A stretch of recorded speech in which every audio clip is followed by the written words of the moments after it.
আজকে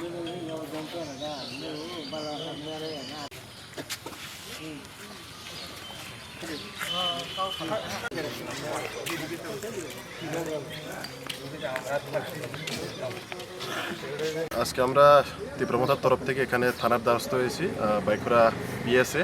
অ্যাকচুয়ালি এই ঘটনাটা হচ্ছে আপনারা সকলে জানেন যে 6 শিডিউল এরিয়া বা এডিসি এরিয়াতে একটা নতুন সরকার এসেছে, তীব্রমথার সরকার।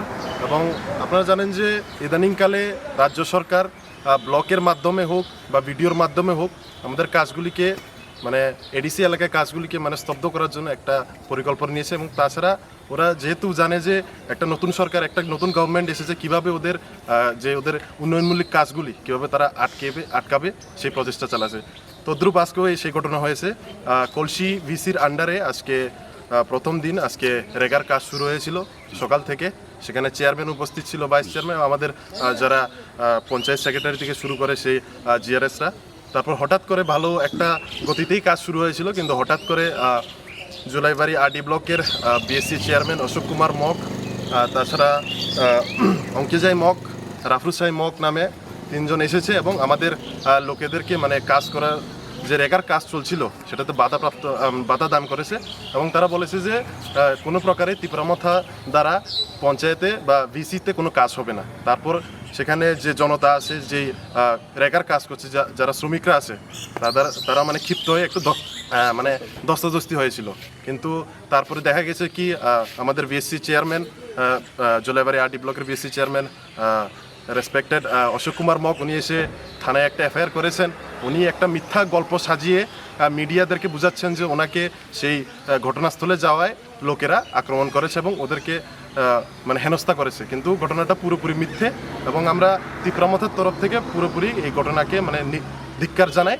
এবং তাছাড়া একটা কথা বলতে চাই, ইদানিংকালে যে রাজ্য সরকার বা ব্লকের মারফতে যেভাবে আমাদেরকে যে উন্নয়নমূলক কাজগুলি বাধা দান করা হচ্ছে, কিন্তু এটা ঠিক না। কারণ কি না, আমাদের যে 6 শিডিউল এরিয়া বা আমাদের যে এডিসি এরিয়াটা আছে, এডিসি এরিয়াটা পুরোপুরি কি বলে এডিসির যে গভর্নমেন্ট আছে তারাই চালাবে। এটা কোনো প্রকারের রাজ্য সরকারের হস্তক্ষেপ বা আমরা বিডিও ব্লকের হস্তক্ষেপ আমরা মানি না। এরিয়া এখানে কোনো প্রকারের রাজ্য সরকার হোক বা বিডিও হোক, ওরা কোনো প্রকার হস্তক্ষেপ করবে না।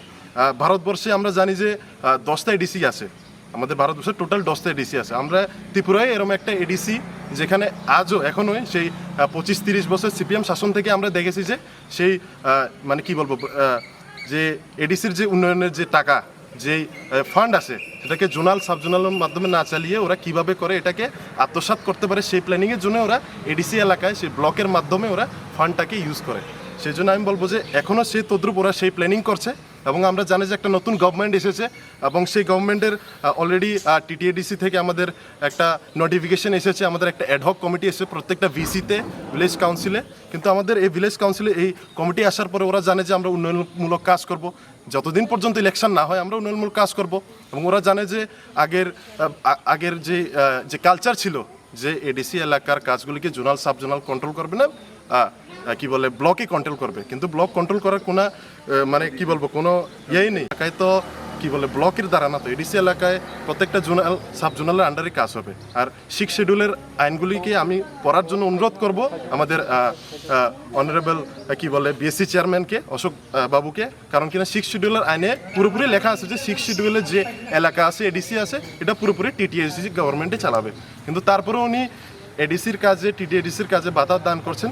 আজকেও সেই ঘটনা ঘটেছে এবং আমরা তীব্র ধিক্কার জানাই। আমরা আশা করি যে যদি আমাদের কাজে বাধা দান করা হয়, আগামী দিনেও আমরা বৃহত্তর আন্দোলনে যাব এবং আমরা আশা করি ওরা পথ অবরোধ থেকে শুরু করে আমরা যা আমাদের করার দরকার আমরা করব। কারণ কি না বারবার এডিসির উন্নয়নমূলক কাজে একটা নতুন গভর্নমেন্ট এসেছে, নতুন গভর্নমেন্টকে একটা বাধা দান করা হচ্ছে, সেজন্য আমি এই কথা বলছি।